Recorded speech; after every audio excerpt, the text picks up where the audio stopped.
Good evening, everyone. I'm Alex Ago, the Director of Programming at the USC School of Cinematic Arts. Tonight's screening of We Are the Radical Monarchs is offered courtesy of POV on PBS. This film debuted on POV on PBS on July 20th, and it runs 95 minutes. We'll share it directly here through the webinar, and immediately following, we'll have a live Q&A with director Linda Goldstein Knowlton and Radical Monarchs co-founders Marilyn, Hollinquest and Anayvette Martinez. The Q&A will be moderated by SCA alumna Anna Israel. And I really hope that you enjoy the film and you'll stick around for the Q&A to follow. Thank you.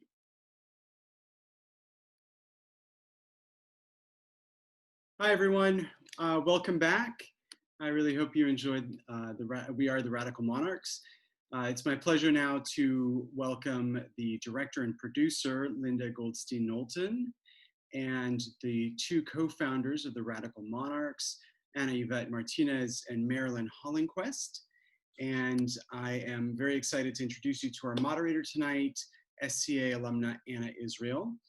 And just before we get started, I wanted to let everyone out there know to please submit your questions in the Q&A box, and we'll call on you when we open up the discussion so that you can ask your question live. So thank you very much, and over to you, Anna. Hey everybody, how's it going? Can you hear me? Yes, we can hear you, and I just need to ask Marilyn to turn her video back on. Okay, hi everybody. Hey, how's it going? Good. So good to see you guys. So good to meet you. How are you? I'm doing good. I think Linda and Anayvette are still muted, right? Yes. Oh, I'm sorry. Yes. Hey Rookie mistake. I love Hi. those earrings, Marilyn. Oh, thank you. How's it going? It's so good to meet you guys. How are you? Oh, thank you. Great. Happy to be here. I'm so happy to be talking to you guys too. This is amazing. Like, it's such an uplifting documentary, and I feel like it's what we all need right now. And I just wanted to say thank you for all your amazing work and for sharing your stories with us. It's so great. I watched it earlier. I watched it again now, and like I cried at the end, and I get goosebumps with the girls, and it's just like it's so beautiful because, you know, you really see that you guys are changing not only their lives, but also the lives of everyone too, because it's like you're creating leaders, and it's exactly what we need right now and all over the world. It's amazing leadership, right? So so you guys are really making a great difference. And I feel so honored to have the opportunity to be talking to you guys. And I just wanted to thank you so much for the work and for the amazing documentary. So thank you. I wanted to start off by saying that. Thank you. Of course. So thank you for being here, and thank you, Alex, for the invite too. It's really an honor to be here. I just wanted to ask you guys, how did the documentary come to be? Can you talk a little bit about the process? Sure. I'll dive in with this one. I read an article online in The Guardian about Anayvette and Marilyn and what they were creating in Oakland, and they had gotten a lot of press at that time when they went out and marched for the first time with their banner and their berets, and so they got a ton of press, almost all of it fantastic. And then there's Fox. But everything that they were about and what they were creating for these girls, for these young women, is kind of everything that I care about in my life, and then bringing it to this whole other level in terms of centering young girls of color stories and lives. And I just thought, what they're doing is amazing. I don't have experience in that part of life, but I thought I had the opportunity to maybe amplify their story. And so I pursued, trying to get a hold of them, not knowing how inundated they were, because it's not just me that was calling them. They got calls from over 200 cities across the US for troops, and 15 other countries, something like that. So it took them a minute to get back to me. and then maybe for some other reasons. But so I just thought this is amazing. And what I saw was the opportunity they had really kind of just started. And I thought they're being tapped on the shoulder to start a movement. They may have had one intention when they first started of we're starting this troupe. And it was really an opportunity to look at the beginning of a movement, and it's not the part of the work that people look at and follow. And so I thought it was going to be a year in the life, and we filmed for 3.5 years. That's amazing. Anayvette, do you have anything to add? Because I saw that. No, I think Linda captured it. That's awesome. And yeah, that's amazing. I mean, it's just, I don't know if I've mentioned it, but I want to be like you guys when I grow up. So if you didn't get a request from Brazil, you were about to. I'm just letting you know. Oh, that's so sweet. Because just a heads up. I'm actually from Brazil. I'm in Rio. I'm talking to you from Rio right now. So just a little bit of background. But yes, Brazil. But yeah, I just wanted to say, if you didn't get a request from Brazil, you're about to get one. But and I wanted to ask you guys, how did you feel watching the documentary and kind of, because you talk a little bit about having the feeling of everything coming full circle during the ceremony, and I just wanted to see if that was the feeling that you got when you watched the documentary, and how did the girls feel when they saw themselves? Yeah, I can start, Marilyn, and then you can kind of layer. I mean, I think that I always say that I think our ancestors were really looking out for us when they sent us Linda, because we were 6 months into the work, really green. And we're kind of like, oh, okay, sure. Like, why not just do this documentary? And, she could have been any kind of like, zany director, like, with some like weird evil spin. But she made the process so easy and so respectful.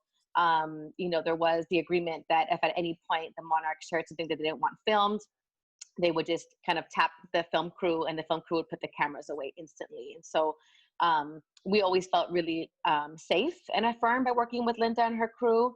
And, like Linda mentioned, it was supposed to be just a year of filming, which ended up being 3.5 years of filming. And so I think at some point we were like, okay, when is this film going to be done? And like, what is this going to look like? Like, this footage is like never ending.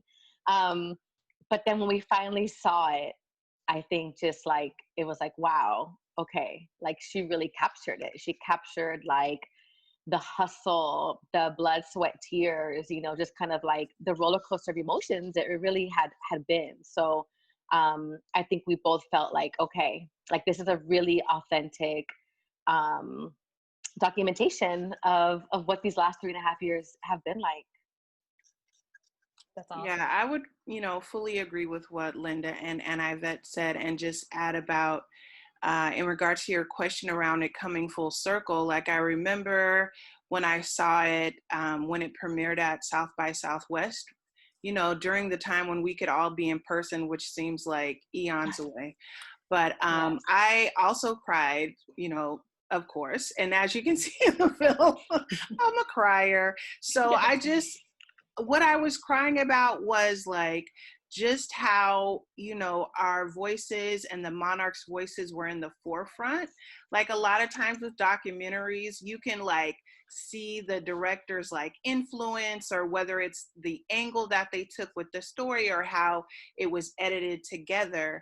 But I really felt like our voices were centered. And so that's just really powerful and rarely happens for women of color, queer women of color especially. And so for that, I just felt how momentous it was.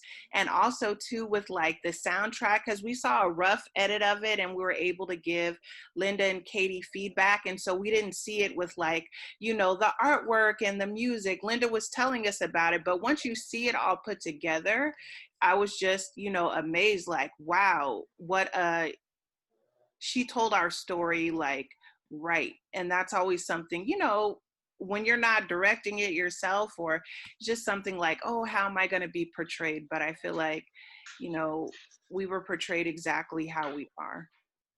Yeah. And I would just add, in terms of the Monarchs' responses to seeing the film, I think that two things I feel like struck them. I think one is like how little they look and how much they've grown in 3.5 years. Like, and you see it right as a viewer, like the beginning to like graduation, when they're like applying highlighter on each other, and they have like big bamboo earrings, right?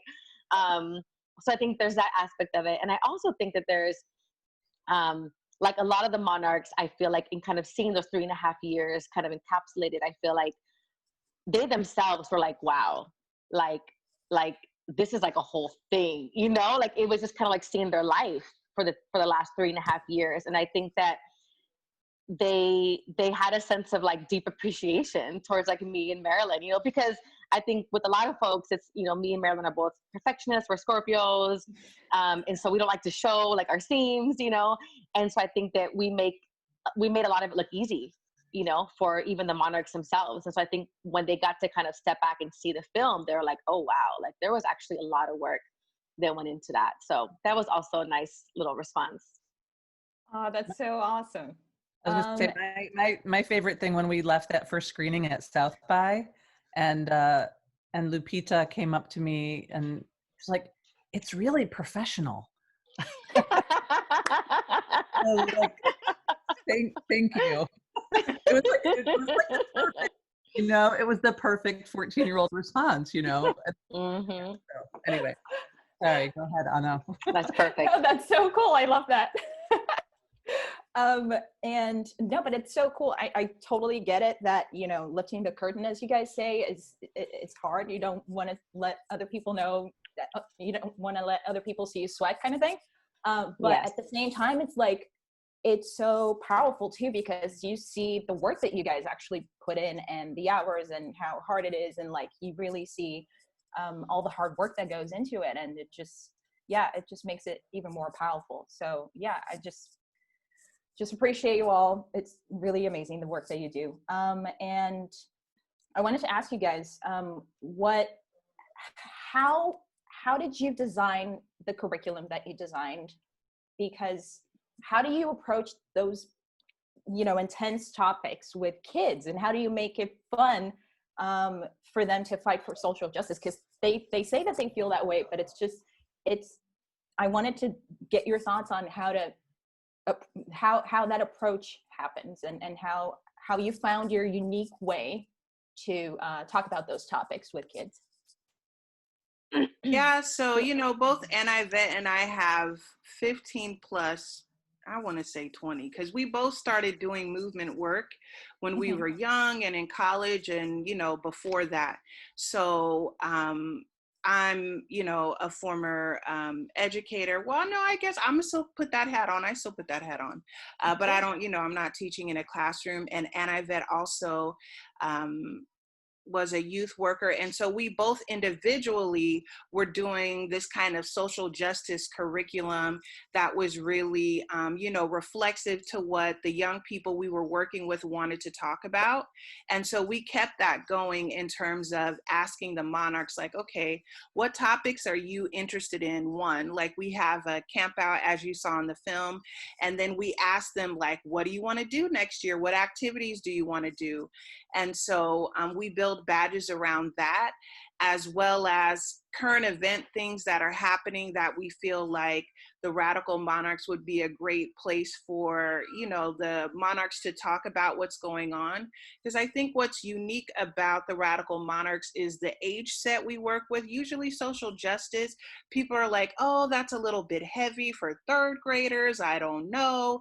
And so I, you know, think and just know that when you handle it with some expertise around, like, one, you know, asking young people, like, what do you know? What have you heard? Versus assuming that they're kind of in their own little world and don't absorb what's around them and in their environment. So that's when, you know, we do that in a grounding session and just in general throughout. And then also we wanted to be fun. You know, joy is a big part of our operating principles and our values.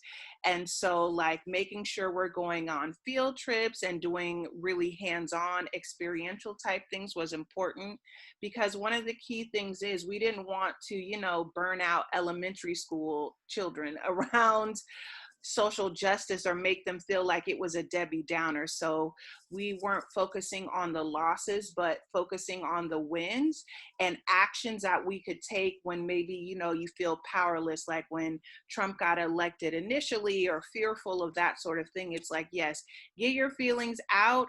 And then, as Anayvette was saying, you know, what actions can we take, and really doing something with those actions. So, you know, we create these lists from what the girls said they wanted to do, and just started doing those things so they could feel empowered to be like, okay, I can still be a part of social change.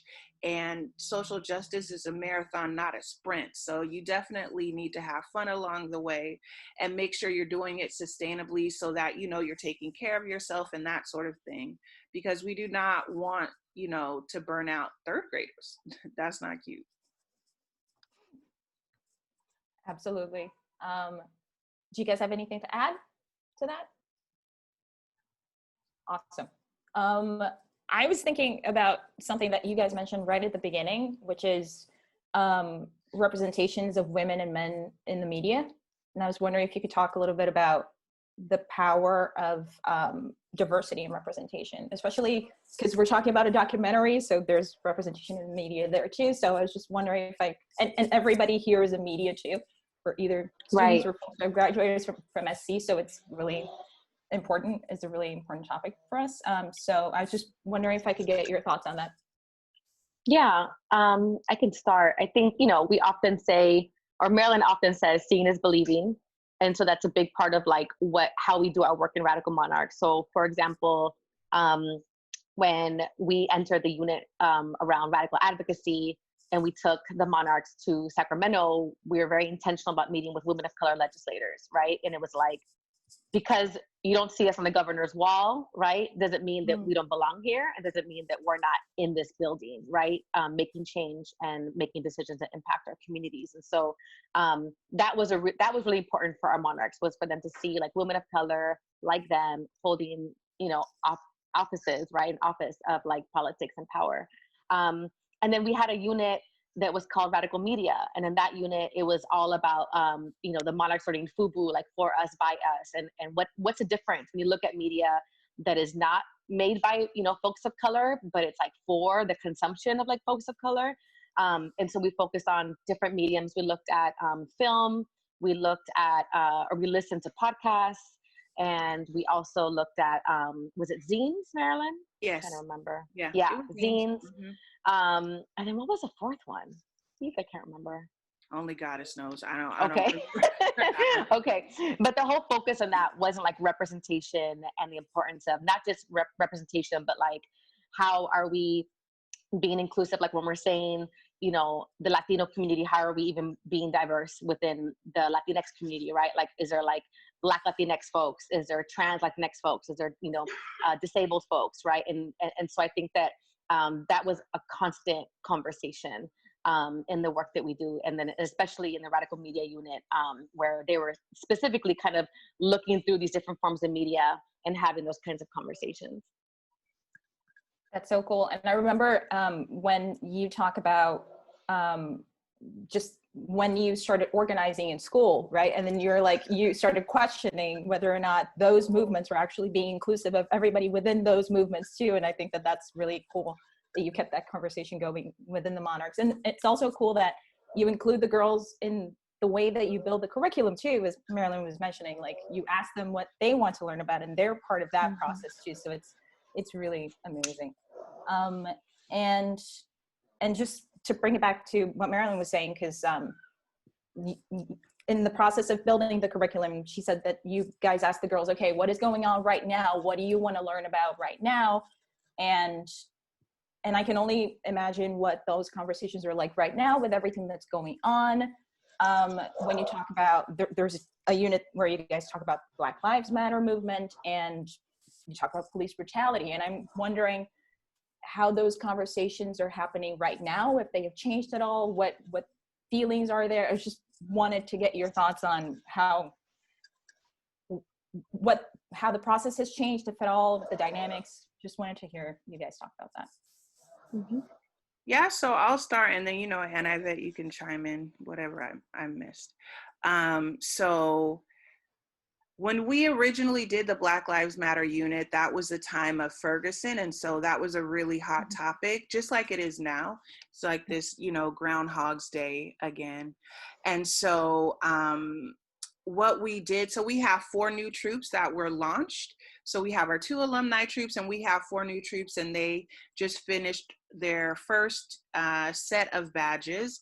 And so what we did was have a radical huddle up. The troop leaders and assistants had a radical huddle up with each of the troops to do very much what you saw in the film when Trump was elected, of like, what have you heard? How do you feel? What questions do you have? And like, what actions do you want to take?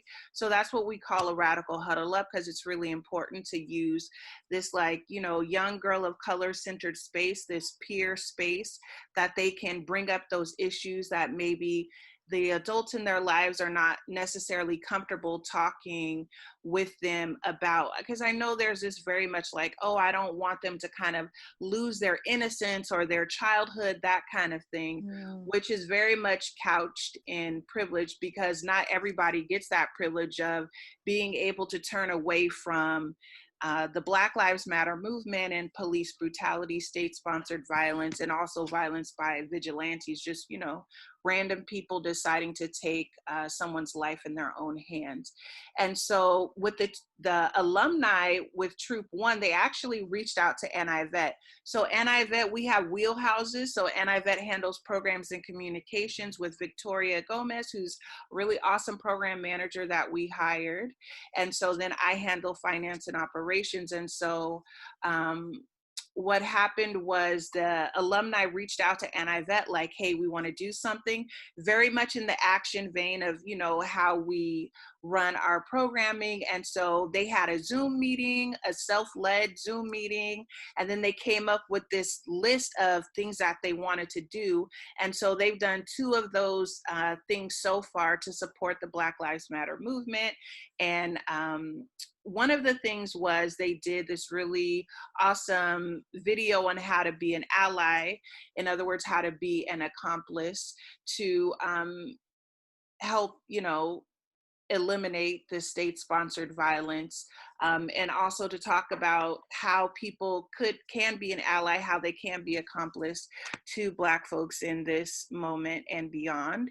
And so they posted that on Instagram, and it was very much so. Now the Monarchs in Troop 1 are, I would say, between 13 and 16. Oldest are 16. I don't think anybody's 12 anymore. Yeah, they're all teenagers. So they geared it toward people their age, which I think is really important, because we have to teach younger generations how to, socially come together and fight for justice. And then also each generation has something unique about their generation. So Anayvette and I come from a different generation. So what we're saying versus what a teen is saying to another teen is just going to hit different.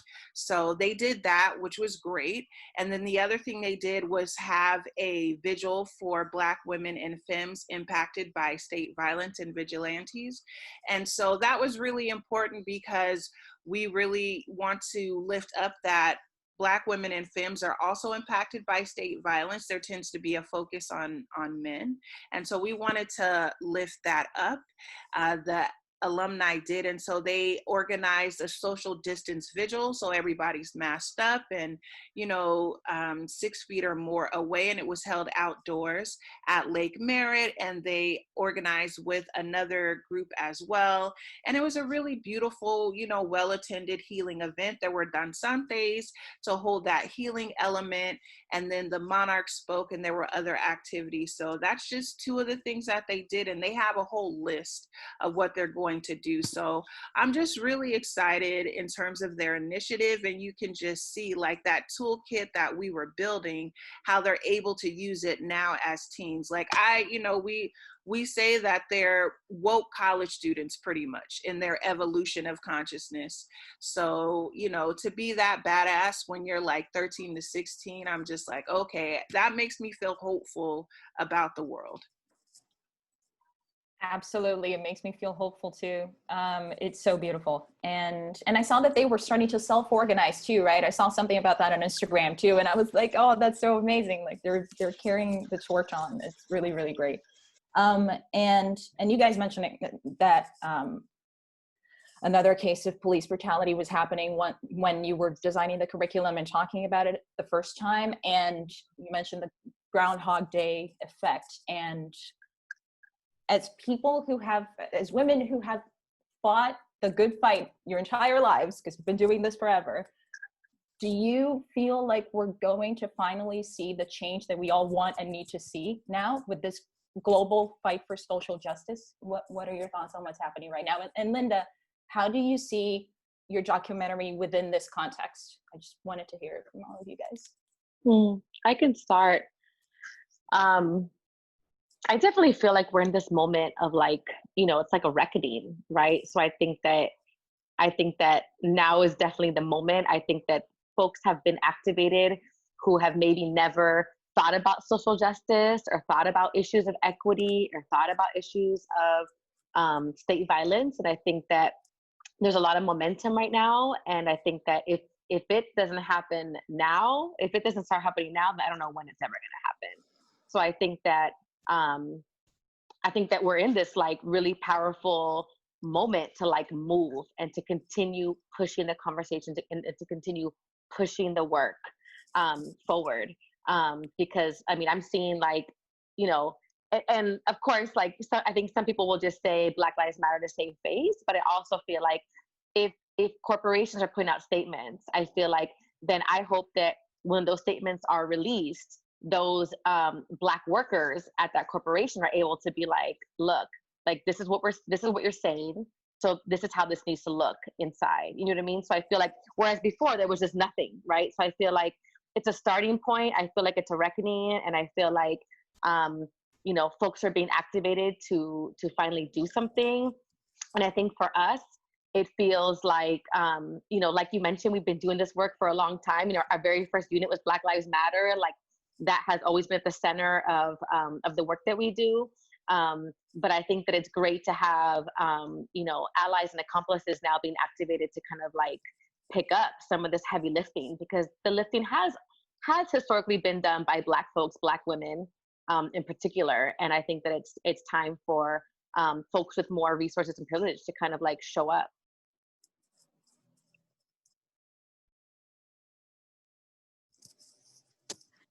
I agree.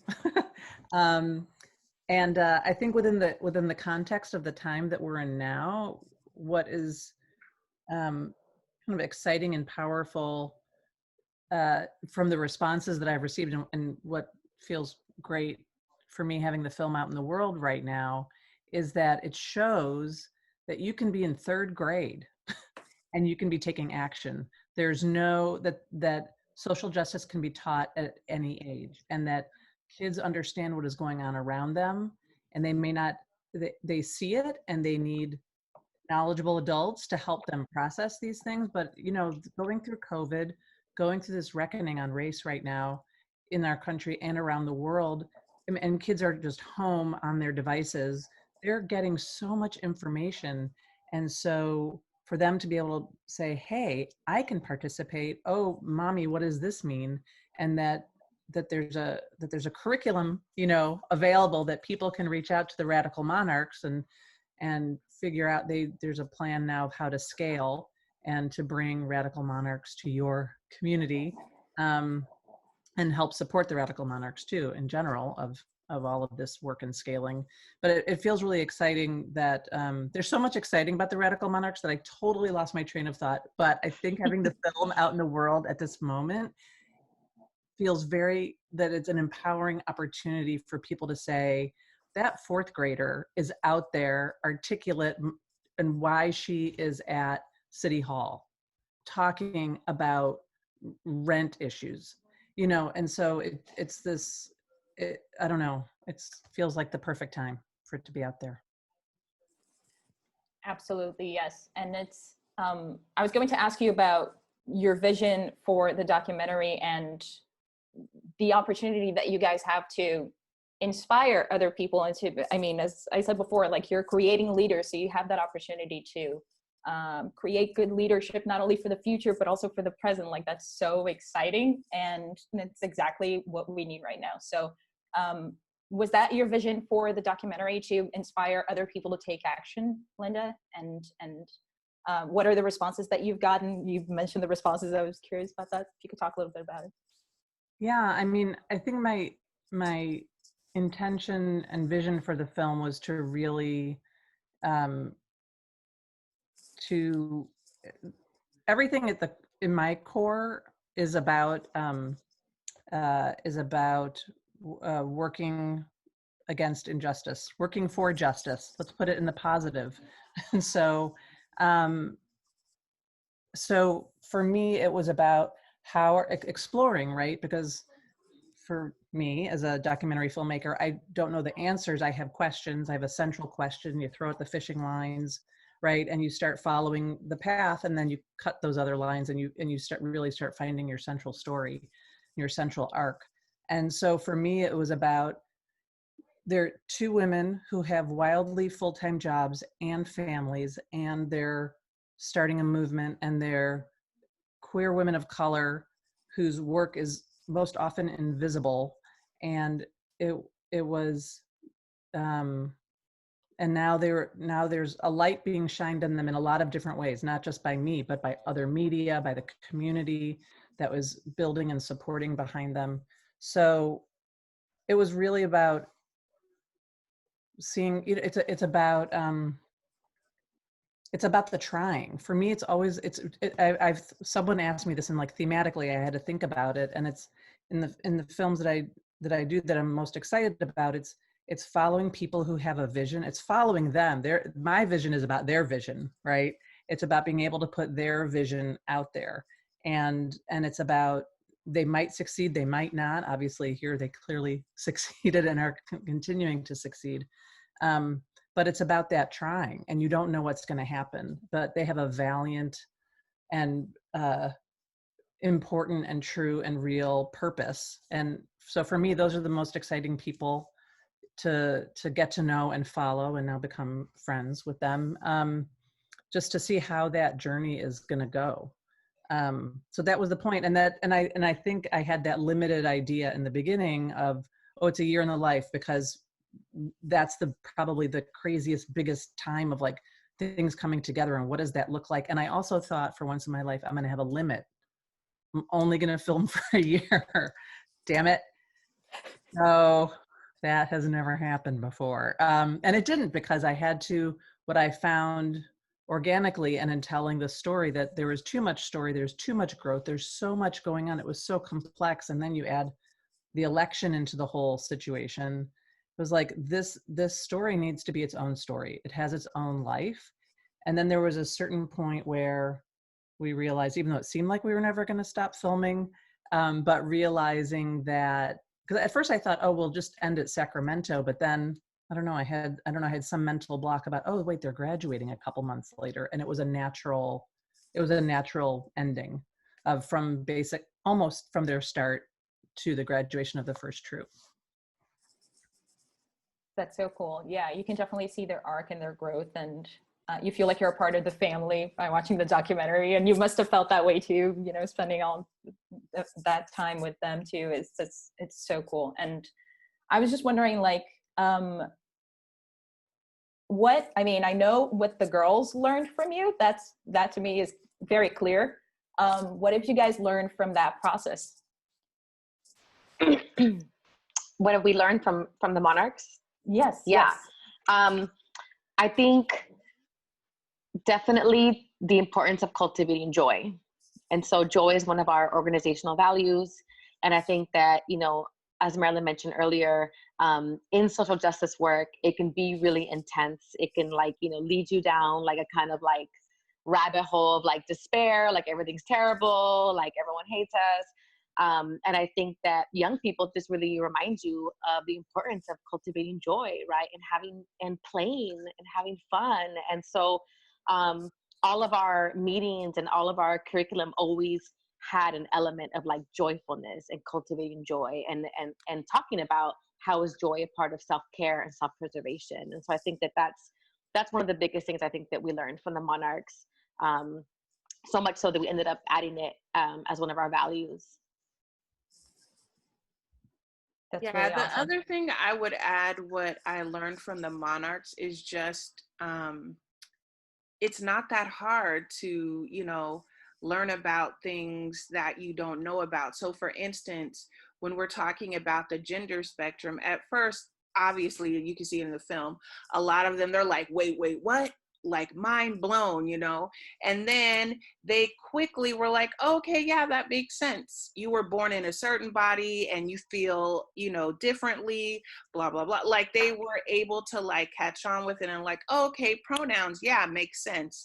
So I feel like, the adults in their lives need to catch on as quickly. It's really like the older generations who have problems with, change, whether it's like, a change in family structure, like, oh, it's not a traditional, mom and dad, or like, yes, trans people, are here and they've always been here. That's the thing I think people forget. Like, people whose stories have not been told, it's not as if they just suddenly like came out of nowhere. Like, folks have been here. It's just that they've been ignored, they've been, oppressed. And so I think it's really important to like take on that, youth-like quality of being able to adapt to new things, of like, oh, okay, I'm not used to asking for people's pronouns, but it's the right thing to do. I should introduce myself with that, just, simple things like that, which seem like, oh, why do we need to do that? Is that being politically correct? It's like, no, it's being human. It's recognizing people's humanity and preferences and choices and the value in their life. Absolutely. And I just wanted to ask you guys too, because you mentioned during the documentary that so many people come up to you and say, oh, where have you guys been my entire life? Like, I wish I had been a part of a group like that growing up. And I totally agree. And I was wondering how your lives could have been different if you had been a part of that group as a child. Because I was thinking about that. I was like, wow, that would have been an amazing experience. So just wondering how you felt about that. And I'm including Lena in this question too.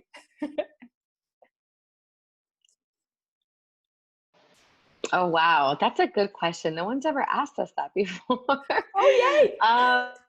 Yeah, that's a new one. I mean, it's hard for me to even imagine, to be honest. But I think that what I love about seeing the growth in the Monarchs themselves is that I love imagining where they're going to be when they're 30. Like, I'm just like, they're going to be running this country. You know what I mean? Like, so I think that had I had some sort of exposure to some, a space like this, I mean, I think I ended up okay, but I think that I would have just been even more, extra badass. I don't know. But yeah, but I think that I'm excited to see what the Monarchs, how they end up living out this work in their future. And I think that we've already seen glimpses of that, even just and them having graduated 2 years ago. Like, there's already so much that has shifted and what they're doing, in their school communities, in their neighborhoods, in their families. So.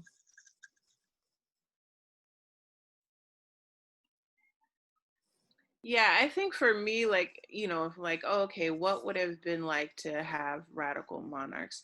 Again, my consciousness, instead of kind of, evolving in college, it would have happened sooner.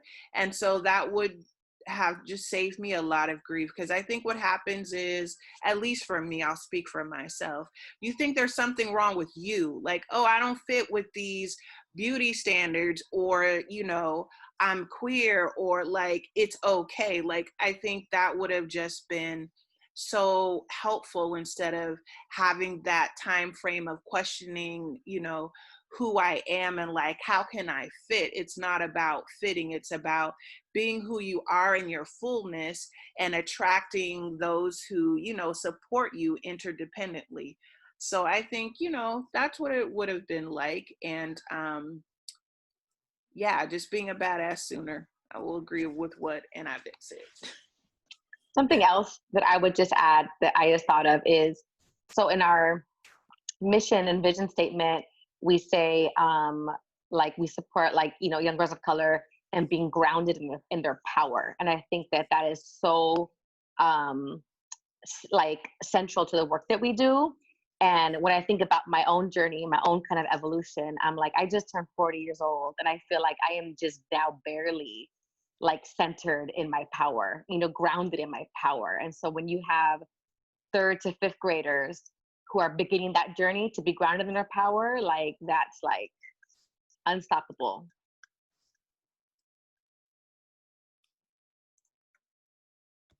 Yeah, I always say that for all of them, but specifically because Amia was talking about that she's going to run this place when they were in Sacramento. She was walking out the door, and I turned to Katie, my producing partner and editor, and said, she is going to be president, or we're all going to be working for her. Either would be fine. Okay with either. But yeah, I have to say, just being around these girls and young women now just makes me feel so hopeful, because they are being grounded and feeling powerful. It's not this is what really struck me, is that through the curriculum, through this building sisterhood, through the actions, and through the making face masks, in the Radical Beauty, just the homemade fun and taking care of oneself, through all of those actions, you could feel these girls having the building blocks build in them, of strength and of resources that they could use. It's, conscious and unconscious for them, but it was, so that's what gives me hope, because of watching that growth. And it's like, oh, where are they going next? Absolutely. And that was my next question, actually. Where are we going next? What's happening next for the movement, for the documentary? I can start, and then Marilyn, feel free to chime in. So like Marilyn mentioned, we just launched 4 new troops this last fall. And we had planned pre-COVID to have our next cohort be in Los Angeles. We've been getting requests from LA since the very beginning. I did my undergrad at UCLA, so I have a lot of contacts and kind of networks there. It's a very kind of social justice, resource-rich area that would support this kind of movement and work. And so that's still going to happen. It's a little bit delayed because of all the COVID stuff happening, but that is our next launch area. So we'll be launching another cohort of Radical Monarch troops in the Los Angeles area. And then from there, the vision is really to have, a Radical Monarch troop wherever they're needed and wanted. That is the vision, that is the goal. And to make that happen, we need investment from the community, so funding, which I'll let Marilyn talk about, but that's really kind of what we need to kind of get there. Yeah, so we, as Anayvette said, want to have troops wherever they're wanted and needed. So we really want to be able to meet the need.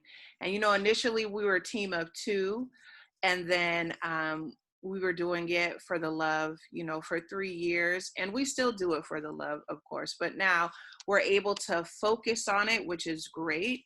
And so we're able to hire a 3rd person, which is awesome. And so we're going to be hiring a 4th person to help me out. We'll never be like a really massive, team of people. That's not the model that we built, but we definitely need, funding and support. So if folks have networks of funders that they can connect us with, if you can become a monthly donor or a one-time donor, all of that really helps. And also signal boosting our work is also really important.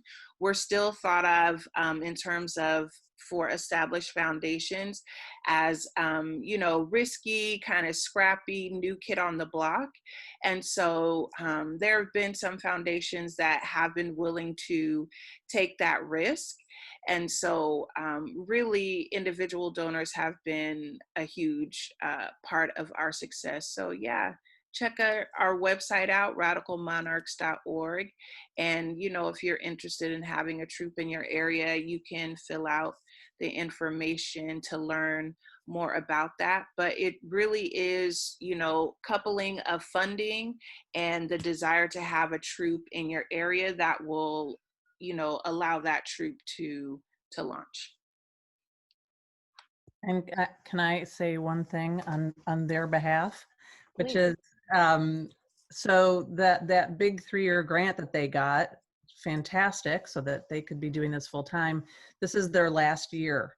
So, and in terms of connecting this with filmmaking, we all do know it's a very, very similar process. We would share between Anayvette and Marilyn and I, as the 3.5 years of making this film, the similarities of starting a nonprofit organization and making an independent film. Very scarily similar. So, so as we all need to lift each other up and support each other, if you all know, again, like Marilyn was saying, if you have the contacts at foundations or know high net people, this is the time, because this is the liftoff for them. So, yeah. So since you all know out there, filmmaking community, you feel it, so you know what they're going through. So if there's any way that you can help support, just connections or cash, both are good. Absolutely. I was just going to mention that would be my last question. If people wanted to get involved and help, how they could do it, and you guys answered it. So it's just really great. I just wanted to say thank you once again for joining us. Thank you for the amazing work that you do. And thank you for sharing your stories with us. Thank you all for being here. Just thank you for making the world a better place. I just really, on behalf of everybody here and everybody just in general, thank you so much for everything. This is really inspiring. So I will ask Alex to join us, because I feel like we should open it up to questions from the folks in the audience right now. Right, Alex? Definitely. We have several questions, and what we'll do is I'll invite you over to be a panelist momentarily so that you can turn on your video and ask your question live. We'll start with Trevor Schmisser, and then I'll go to Tayo Amos. So let's go ahead and get Trevor over. Oh, hello. So I just want to say that this was an amazing documentary. Thank you so much for sharing your story. Super important, especially for the time that we're in, as you said earlier. And I was wondering, you were with these children for so long, but how did the parents evolve and learn over time? Like, what did they get from the Radical Monarchs? That's a good question. I can start. I think that, the families that come with the Radical Monarchs are all kind of at different levels of their own consciousness around social justice. And so we have some families that come in who maybe feel very strongly about environmental justice, but then when we get to the Radical Pride unit, they feel a little uncomfortable. And so we never hide who we are as an organization and what our values are. And so I think that we're unapologetic in being like, your kid's going to be learning about queer stuff, trans stuff, gender, race, state violence, all these things, right? And I think that it has definitely sparked a lot of interesting conversations between the Monarchs and their caregivers themselves. And I think that through the years, we definitely have seen some families kind of shift, and become more comfortable with certain topics or certain issues. And they're also learning themselves. We would get some requests for like a parent track or like family workshops. And we'd always be like, listen, like we can only do so much. That's not our work. And so we would always give the families at the beginning of every unit, every family gets a snapshot of what the unit is going to be, what they're going to be learning. And as a part of that, we always have resources. And so if they wanted to kind of educate themselves on the topic, be it fat liberation, be it consent, be it, gender spectrum stuff, they can. And we were always made ourselves available to be able to answer questions or have conversations as well with the family. So.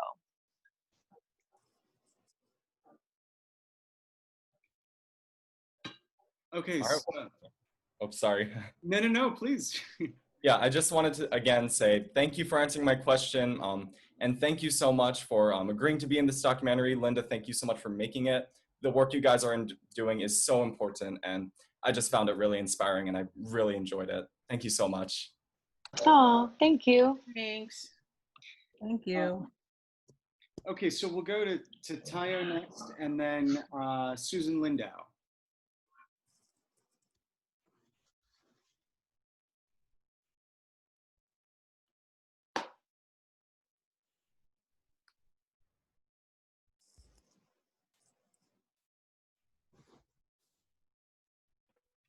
Oh my gosh. I don't know if you can even see me. I'm sorry. I'm going to keep my video off. Sorry. Hey, you're a director. I know. I wasn't expecting oh man, my lighting setup is not there. But thank you so much for screening this wonderful documentary. And I know Linda, we met at Bentonville Film Festival. And so I'm so pleased that, your project went from there to PBS. Can you talk about the journey of finding distribution and kind of finding a home for this film? Because I know that that's a challenge for every filmmaker, but especially,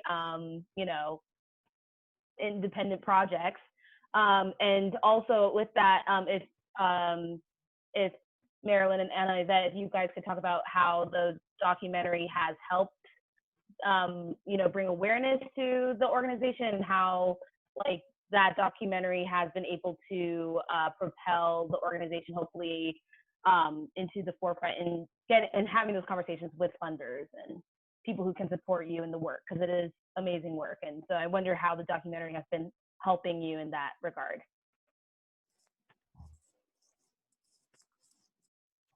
All right, I'll go first on the film part. I met Tayo. We met at Bentonville Film Festival, as you said, and that was probably our 4th or 5th festival. I can't even remember. We've done about 35 or 40. Premiered at South by last year, which was super exciting, and it was an interesting process in terms of distribution, because in my heart of hearts, I always knew that the best place for this film was PBS, because it's the broadest, freest, it is free platform for everyone. So it's the least barrier to entry. It's the most accessible. And because of what this film is about, it seemed organic, to have that type of distribution. And PBS was very, very excited about it from the beginning. Chris White saw it at South by.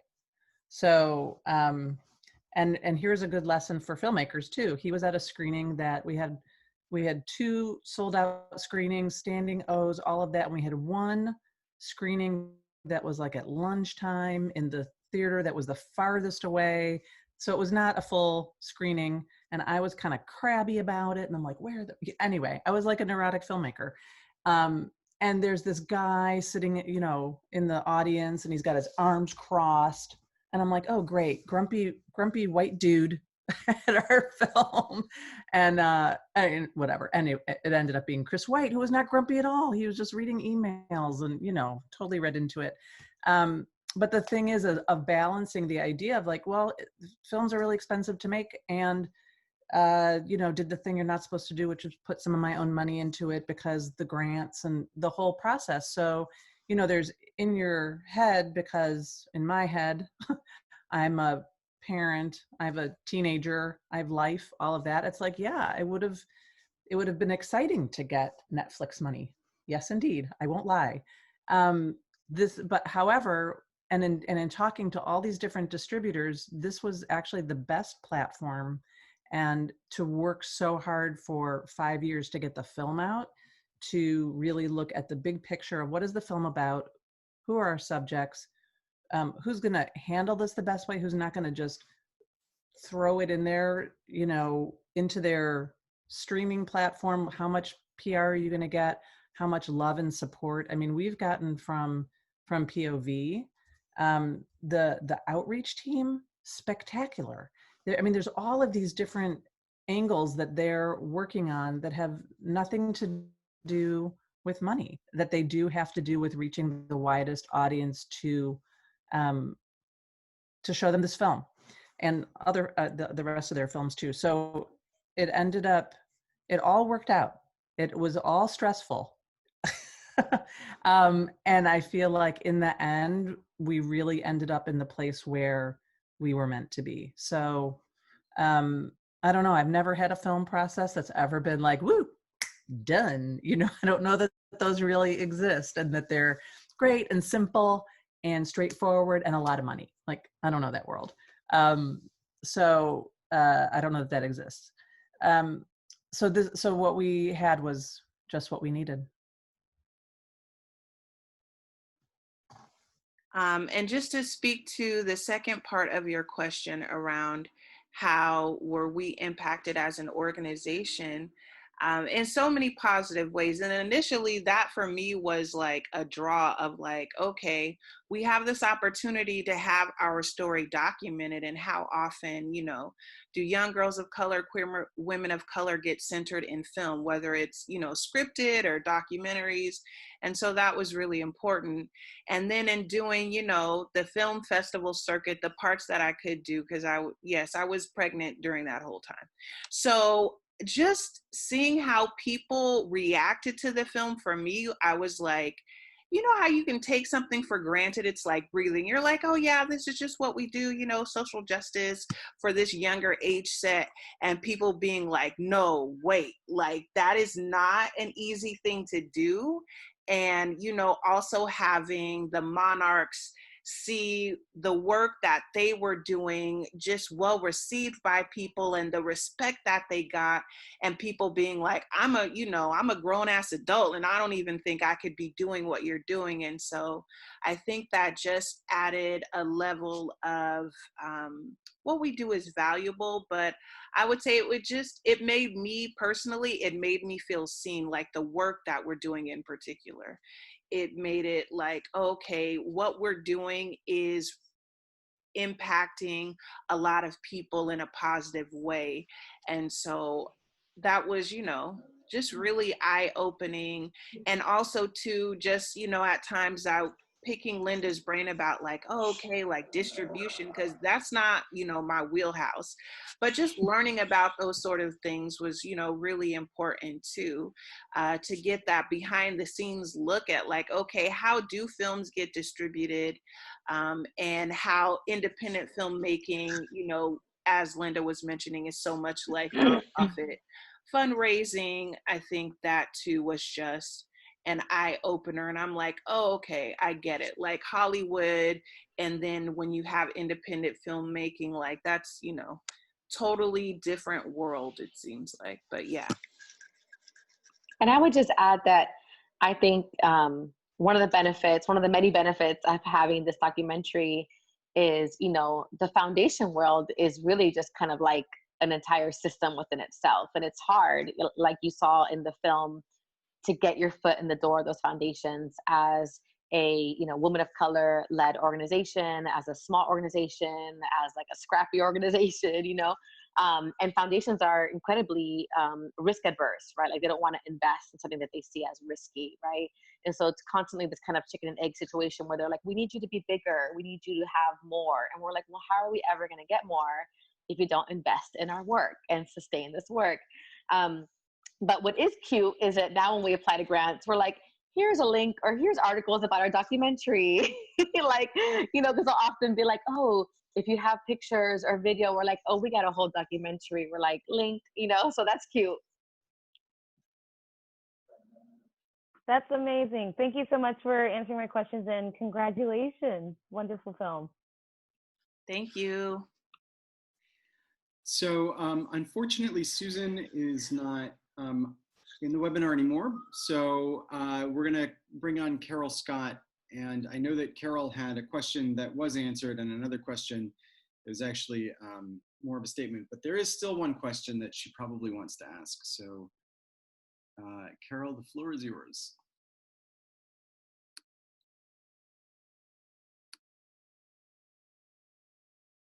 Oh, sorry. Alex, which question were you asking about? Because I sent in a few. Oh, it was about the badges. Oh, I guess I felt that was answered. What I asked is how you design your modules and how you decided on the badges, but you explained that. You said that you talked to the girls and then you also had experience in social movement education and you came up with that. So that really answered my question. But I guess, well, is there anything particular on the badges you want to talk about? Something actually that I would like to name about the badges is that most of the badges are custom designed by local women of color artists. And so this is something that isn't like too highlighted in the film. And I think is really important to say when we can, because Radical Monarchs is always about spotlighting and uplifting the voices of women of color. And so each badge was designed by women of color artists. Some of them were local. One was in London who, followed us via Instagram and loved our work and was kind of like, and she does hand stitching. And she was like, I'd love to make badges for you all. And, I hand stitch. And I was like, awesome. Our next unit is Radical Pride. How would you feel about doing, our Radical Pride badge? And she was like, absolutely. And hand stitched every single one of those badges for the Monarchs and then mailed them from London. And so she did the Radical Pride and the Radical Bodies, which the Radical Bodies badge has like the image of like a woman of color holding up her hand and it says no on her in the palm of her hand. And she's wearing like a crop top and she's like a woman of size. And so, and so I think that our badges are incredibly unique and beautiful, and that we're really proud that they were all custom made by women of color. Then I'm glad I asked the question. That's amazing. I sent you guys an email. I want to help you with some fundraising in Los Angeles, so we can talk about that. Awesome. Thank you. Yes. Okay, I want to bring on one last guest, Sally Stein. And this is more of a statement than a question, but hopefully a nice thought to end on.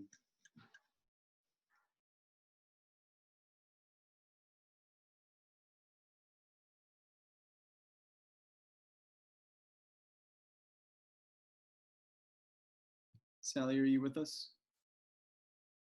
Oh, maybe not.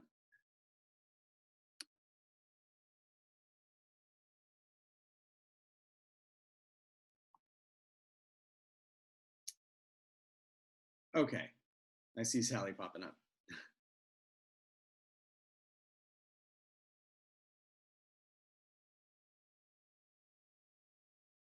Sally, you're welcome to unmute yourself if you want.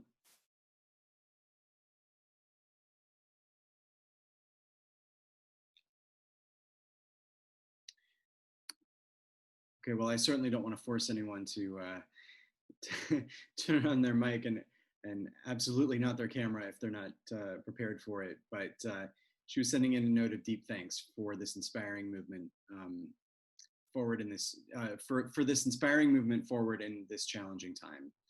And Sally was also sad that John Lewis had not seen this before he died last week. He would have loved this as the training ground for young people growing up with the idea of good trouble being a lifelong process.